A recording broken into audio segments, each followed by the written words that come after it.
So I could tell Sunday when I was talking that the topic I was talking about was resonating with people. As a preacher, you can tell sometimes if it's really resonating or if it's not resonating with people. And I could tell that as I was talking, people were like, yeah, I have experienced that in my life. And the reason is because we were talking about the wilderness and how whenever God freed his people out of slavery in Egypt and he was taking them to the promised land, Israel got stuck in this season of wilderness for 40 years. And their circumstances were bad. They were lost for all intents and purposes.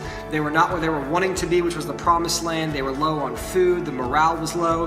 Life was just not going well during that season.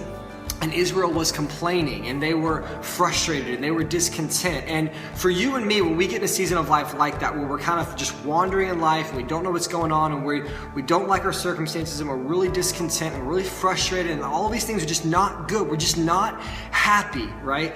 The temptation is just to go to God in prayer, if we're even praying in that season, and say, God, just change everything. I'm frustrated. Just change it, change it, change it, change it. Change these circumstances.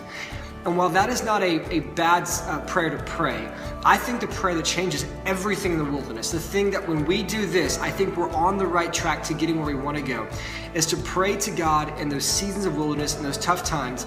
God, how are you trying to change me in this? God, what are you doing in me? What are these circumstances trying to rid out of my life? I think that is the prayer that changes everything, because what we see in the book of Exodus and then all the way into Deuteronomy and in the Bible is that God is using this season of wilderness to teach his people Israel how to be his people, what it looks like to be his people. And I think the same thing is true for you and for me. In those seasons of wilderness, in those seasons of struggle, God is trying to train you and to teach you with all love and all kindness to how to be his child. Because there's nothing greater in the world than to be a child of God and to walk with him all the days of your life. And so I want to challenge you this week, if you're in a season of wilderness or struggle, or even if you're not, to pray, God, what are you doing in my life right now? And how are you using the things that you're doing to change me? I believe that if you pray that prayer with boldness, with confidence, with faith, and a willingness to obey whatever God says,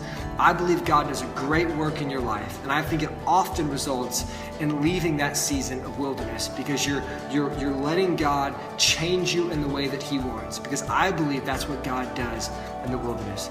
I love you guys. I hope this helps and hope you have a great week.